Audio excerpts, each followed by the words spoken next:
परिवर्तन, वो आपका पहला चैप्टर हो गया। उसका पहला चैप्टर जो था संरचनात्मक परिवर्तन, वो कोविड-19 की वजह से इस बार नहीं आएगा। अब जो दूसरा चैप्टर है सांस्कृतिक परिवर्तन, वो आपका पहला चैप्टर हो गया।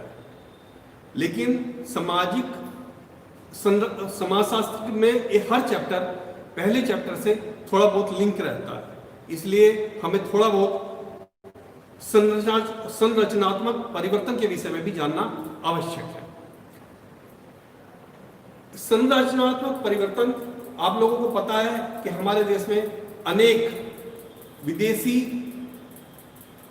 लोगों ने हमारे यहाँ उपनिवेश बनाया है, जैसे पुर्तगाली आए, फ्रांसीसी आए, मुगल आए, लेकिन किसी ने भी हमारी सामाजिक स्थिति में कोई विशेष परिवर्तन नहीं ला पाए। केवल 18वीं शताब्दी, मतलब 1800 से लेके 1947 के बीच जो अंग्रेजी शासन आया, उसने हमारी हर चीज पे, सामाजिक संरचना पे पूरी तरह परिवर्तित कर दिया। जो सब कुछ उसी की देन है। आज हम देखते हैं कि हमारे स्कूलों में ड्रेस कोड लगा हुआ है, टाई है, ये सब अंग्रेजी उपनिवेश की ही देन है। आपने देखा बर्गर, पिज्जा रेडी पे लगे रहते हैं, सड़कों के किनारे बाएं चलना, संविधान, ये सब उसी का एक रूप कह सकते हैं हम।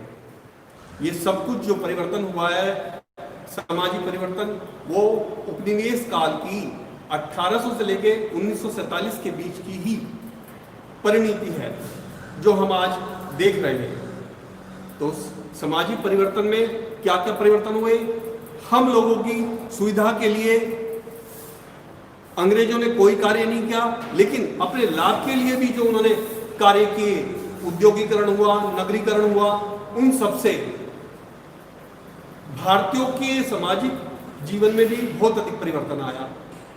जिस प्रदेश पे जिस तरह का कच्चा माल उपलब्ध था, उसी के अनुसार उन्होंने वहां पे उद्योग लगाए।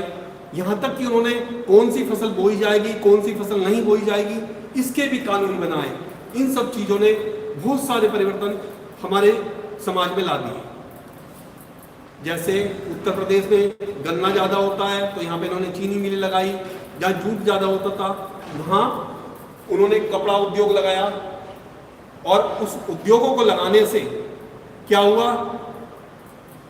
इंफ्रास्ट्रक्चर पूरी तरह से उन्हें डेवलप करना पड़ा। उसके लिए उन्हें सड़कें बनानी पड़ी, मार्केट के लिए, ट्रांसपोर्ट के लिए, और इसके अलावा उसके पास मजदूरों की आवश्यकता पड़ी, तो वहां पे उन्होंने मजदूरों की भर्तियां शुरू की।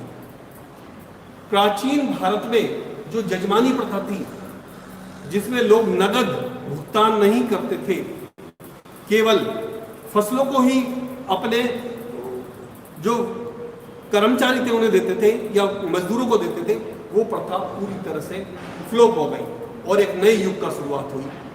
लोग गांवों को छोड़कर शहरों की ओर भागने लगे, सारे मजदूर, जिससे कि उन्हें वहां से नगद पैसा मिलता था, जबकि जजमानी प्रथा में हम लोगों को केवल फसलें ही दी जाती थी।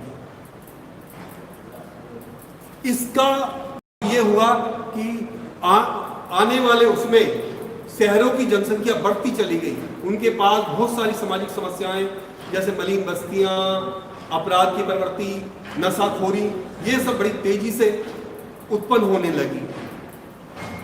और वही सामाजिक परिवर्तन हम लोगों को आज प्रभावित कर रहा है। तो अब मैं दूसरे चैप्टर पे आता हूं, सांस्कृतिक परिवर्तन। सांस्कृतिक परिवर्तन में सबसे पहले हमें जानना चाहिए कि संस्कृति किसको कहते हैं।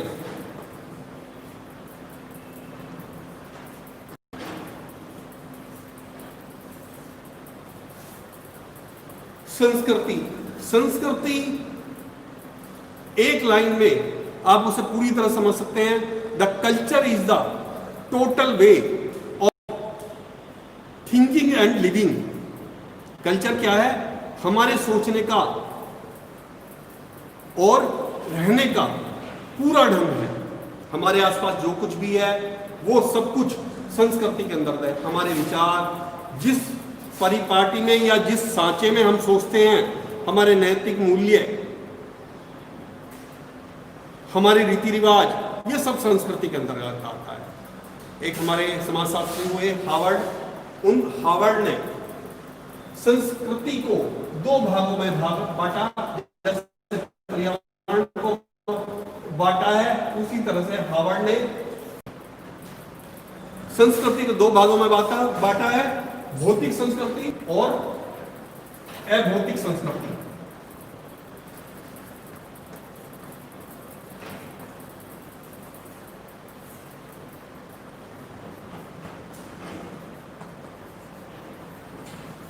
भौतिक संस्कृति में जो भी हम अपने आसपास की चीजें देखते हैं वे सब भौतिक संस्कृति में आती है।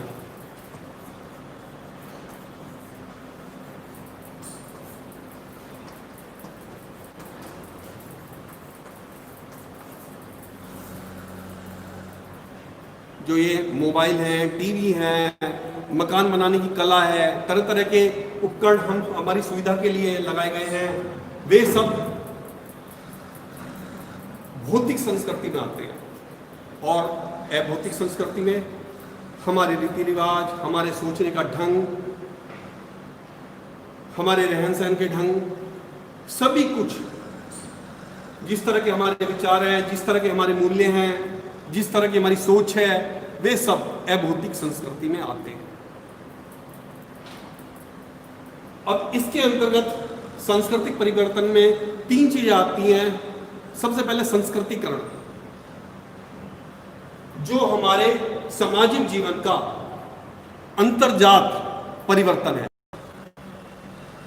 और बाह्य परिवर्तन में पश्चिमीकरण, पंथ निरपेक्षीकरण, लोकीकरण या आधुनिकरण, ये चार चीजें इस चैप्टर में सबसे ज्यादा इंपॉर्टेंट है। तो आप देखेंगे कि संस्कृतिकरण, सबसे पहले हम संस्कृतिकरण के विषय में समझते हैं।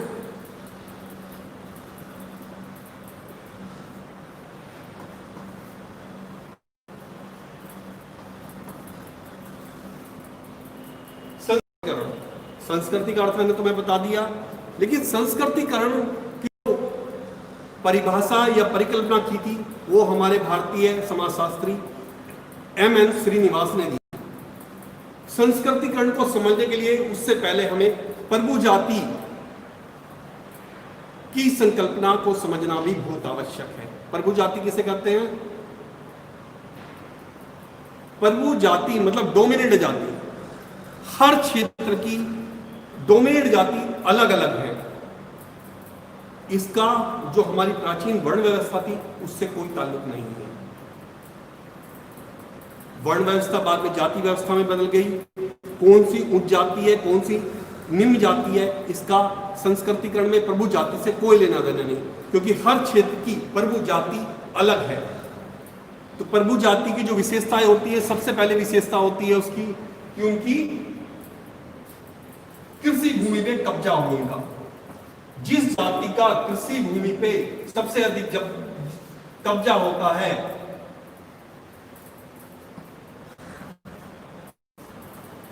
कब्जा मतलब अधिकार, कृषि भूमि पे जिस जाति का सबसे अधिक अधिकार होता है वो जाति प्रभु जाति कहलाती है। इसके अलावा दूसरी विशेषता है जनसंख्या। जिस जाति की जनसंख्या जिस क्षेत्र में ज्यादा है,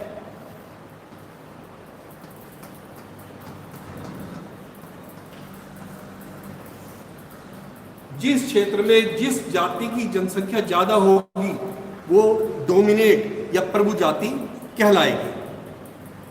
इसके अलावा शिक्षा से इसका प्रभु जाति का कोई लेना देना नहीं है। कोई उच्च शिक्षा प्राप्त जाति प्रभु जाति होने का दावा नहीं कर सकती। और इसके अलावा उच्च जाति ब्राह्मण जाति, जैसे वर्ण में हम मानते हैं ब्राह्मण से पहले नंबर पे आते हैं, उसके बाद क्षत्रिय है, वैश्य, शूद्र, उस श्रेणी का भी इससे कोई लेना देना नहीं है।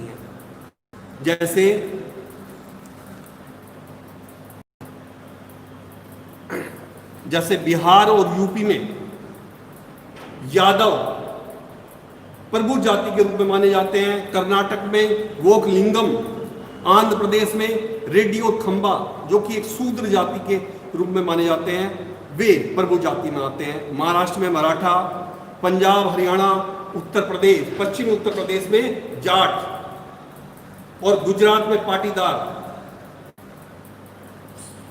ये सब प्रभु जातियों में आते हैं। तो आप प्रभु जाति की प्रमुख विशेषताएं समझ गए होंगे। और एक क्वेश्चन जो इसमें बहुत इंपॉर्टेंट है वो है प्रभु जाति और संस्कृतिकरण की संकल्पनाएं। संकल्पना कहते हैं परिभाषाएं, या जो साइंटिफिक वर्ड होते हैं। परिभाषाएं किसने दी हैं?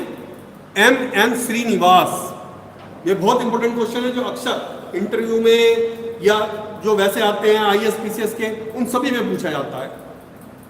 संस्कृतिकरण और प्रभु जाति की संकल्पना M.N. श्रीनिवास ने दी है। और संस्कृतिकरण आधारित प्रभु जाति जो है वो जाति पे आधारित नहीं है, वे किस चीज पे विशेष रूप से है? कृषि भूमि पे अधिकार और उनकी जनसंख्या, सामाजिक और आर्थिक अधिकार उन पर डिपेंड है। भले ही वे अनपढ़ हो, वे प्रभु जाति कहलाएंगी। और वे भले ही ऊंच जाति ना हो, शूद्र जाति हो, अगर उनका जमीन पर अधिक कब्जा है, आर्थिक रूप से संपन्न है और सामाजिक और राजनीतिक रूप से उनका ज्यादा प्रभाव है, तो वे प्रभु जातियां कहलाएंगी। अब हम अपने टॉपिक पर आते हैं, संस्कृतिकरण। संस्कृतिकरण का अर्थ है, जैसे आपने देखा होगा आज के नवयुवक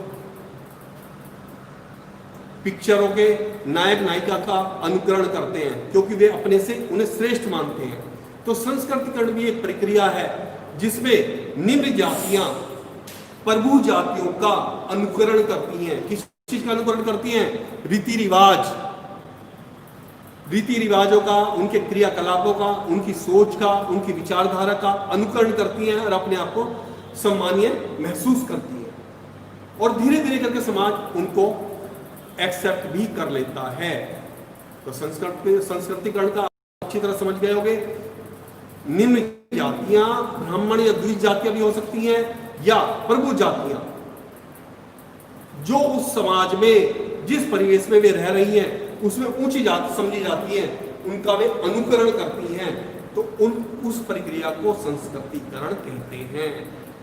M.N. श्रीनिवास ने सबसे पहले मैसूर में उन्होंने कई क्षेत्रों में सर्वे किया और उसके आधार पर संस्कृतिकरण की परिभाषा दी। तो सबसे पहले उन्होंने मैसूर में जाके देखा, वहां रहे, बहुत से लोगों से बातचीत की, सर्वे किया। सर्वे के आधार पर उन्होंने लिखाया कि वहां ब्राह्मण जाति, मैसूर में ब्राह्मण जाति प्रभु जाति है और सभी लोग वैश्य, क्षत्रिय, शूद्र सभी लोग उनका अनुकरण करने का प्रयास कर रहे हैं। जिस तरह से वे रहते हैं, जिस तरह के कपड़े पहनते हैं, जिस तरह के उनके आचार विचार हैं, जिस तरह के वे त्योहार या रीति रिवाज मनाते हैं, उसी तरह के वे क्रियाकलापों को अपनाने का प्रयास करते हैं। लेकिन मैंने आपको पहले भी बताया, दोबारा ध्यान रखना है, ब्राह्मण जाति जो वर्ण व्यवस्था की ब्राह्मण जाति जो पहले पदान पे है, उससे इसका कोई लेने देना नहीं है। जैसे उसके बाद उन्होंने इस चीज को कहा कि ब्राह्मणीकरण की प्रक्रिया चल रही है। कहां पे? मैसूर में। उसके बाद उनका दूसरा क्षेत्र था दिल्ली के पास रामपुरा। रामपुरा कोई स्थान नहीं है, लेकिन ये समाजशास्त्री जब सर्वे करते हैं तो वे अपना काल्पनिक नाम रख लेते हैं। तो दिल्ली में उन्होंने महसूस किया कि क्षत्रिय जाति वहां पे डोमिनेट, प्रभु कास्ट या प्रभु जाति है। वहां की जमीनों पे आर्थिक रूप से, राजनीतिक रूप से, सामाजिक रूप से उनका प्रभाव ज्यादा है। इसलिए सभी लोग, चाहे वे ब्राह्मण हैं, चाहे क्षत्रिय हैं, चाहे वैश्य हैं, क्षत्रियों का ही अनुकरण कर रहे हैं। तो उन्होंने इसको कहा कि क्षत्रियकरण की प्रक्रिया हो रही है। कहां पे? रामपुरा, जो दिल्ली में है। लेकिन वास्तव में अगर नक्शे में आप ढूंढोगे तो कहीं आपको रामपुरा नहीं मिलेगा, क्योंकि समाजशास्त्री आमतौर से सर्वे के वक्त अपना काल्पनिक नाम रख लेते हैं। इसके अलावा वे गुजरात में, उनका तीसरा क्षेत्र था गुजरात। गुजरात में वैश्य बनिए प्रभु जाति के रूप में डोमिनेट थे, अर्थात वहां पे उनका राज्य चलता था, जमीन पर ज्यादातर उनका कब्जा था। तो वहां पे उन्होंने कहा कि वैश्वीकरण की प्रक्रिया गुजरात में चल रही है।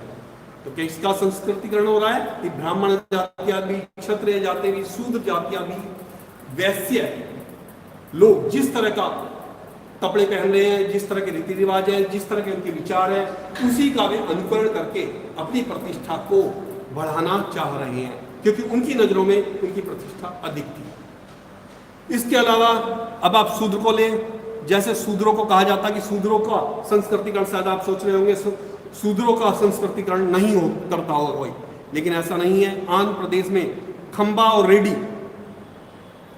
दो जातियां हैं जो वहां की प्रभु जातियां हैं। उनकी आंध्र प्रदेश की अधिकांश जमीन कृषि भूमि और राजनीतिक और सामाजिक दृष्टि से खंबा और रेड्डी जातियां वहां पे प्रभु जातियां मानी जाती हैं, और वहां पे सभी कास्ट लगभग उन्हीं जातियों का अनुकरण करने का प्रयास करती हैं। तो उन्होंने आंध्र प्रदेश में कहा कि सूत्रीकरण की प्रक्रिया चल रही है। ये आप देख रहे हैं कि पहले वर्ण व्यवस्था से जाति व्यवस्था पे आए, अब जाति व्यवस्था से फिर धीरे धीरे, भले ही एक आम आदमी ना महसूस करता हो, लेकिन एक समाजशास्त्री को महसूस करना चाहिए कि वो प्रक्रिया दोबारा से वर्ण व्यवस्था की तरफ तोड़ रही है। कोई भी किसी दूसरी जाति में अभी नहीं तो आने वाले समय में ये परिवर्तन शुरू हो जाएगा। जैसे मैंने बताया, आंध्र प्रदेश में खंबा और रेड्डी, जिन्हें शूद्र जाति माना जाता है, सब उन्हीं का अनुकरण कर रहे हैं। इसके अलावा केरल में एक जाति होती इजावा। इजावा जो जाति है वो एक जनजाति है। वो ताड़ी निकालने का काम करते हैं। ताड़ी समझते हो किसे कहते हैं? ताड़ी का मतलब शराब निकालने का काम करती है। और उस टाइम में वो प्रभु जाति थी, और जो किसी भी कास्ट में एक जनजाति थी जो किसी धर्म को नहीं मानती थी। जनजाति किसे कहते हैं? जनजाति का अर्थ है जो किसी भी धर्म, ना हिंदू है, ना मुस्लिम है, ना कोई अन्य धर्म है, जिनके क्रियाकलाप सभी लोगों से बिल्कुल अलग है। वो अलग बात है कि बाद में हिंदुओं ने कुछ जातियों को, जनजातियों को हिंदुओं ने एक्सेप्ट किया और कुछ को मुस्लिम ने एक्सेप्ट किया, लेकिन फिर भी उनका किसी भी धर्म से कोई लेना देना नहीं है। वे जनजातियां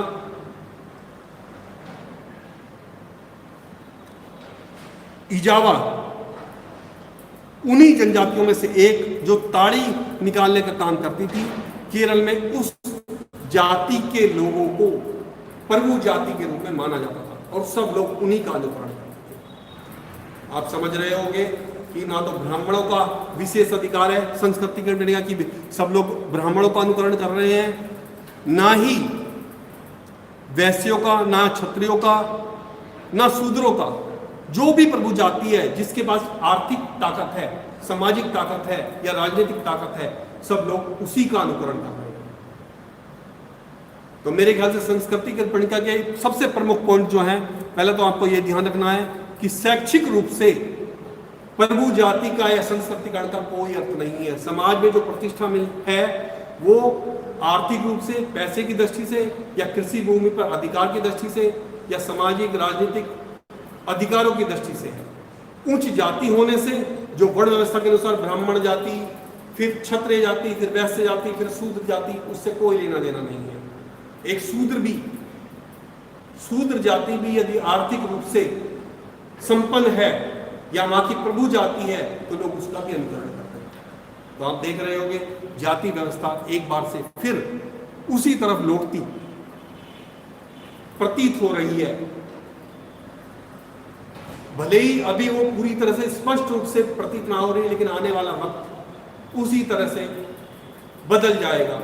जैसे आपने ज्योग्राफी में पढ़ते होंगे कि जहाँ हिमालय पर्वत था वहीं पहले समुद्र था, जहाँ समुद्र है वहाँ बहुत बड़ा पर्वत था। हर चीज में चेंज आता है, हर गति वर्तुलाकार होती है, हर चीज फिर लौट के वहीं आ जाती है। तो वर्ण व्यवस्था से शुरू हुई, फिर जाति व्यवस्था पे, अब धीरे धीरे वर्ण व्यवस्था की ओर बढ़ रही है। आप भी महसूस कर रहे होंगे जो आर्थिक रूप से संपन्न शूद्र जाति के लोग हैं या जनजातियों के लोग हैं, यदि वे आर्थिक रूप से संपन्न हैं और सामाजिक और आर्थिक रूप में उनका दबदबा है, तो लोग उनका भी अनुकरण कर रहे हैं और उन्हें सभी जातियां स्वीकार कर रही हैं। और एम.एन. श्रीनिवास ने इसी का किया जो पूरे विश्व में प्रसिद्ध है। और ये संस्कृतिकरण और प्रभु जाति दोनों की संकल्पनाएं एमएन श्रीनिवास ने दी हैं। और मेरे ख्याल से संस्कृतिकरण आपको अच्छी तरह से टॉपिक समझ में आ गया होगा। ये सांस्कृतिक परिवर्तन का अंतर्जात परिवर्तन है। अगली बार हम पश्चिमीकरण, आधुनिकरण और पंथ निरपेक्षीकरण या लोकीकरण के विषय में आपको बताऊंगा। इसलिए आप पहले से अच्छी तरह से दोहरा लीजिए, अच्छी तरह समझ लीजिए। अगर कोई क्वेश्चन हो तो मुझे कमेंट कर सकते हैं। धन्यवाद।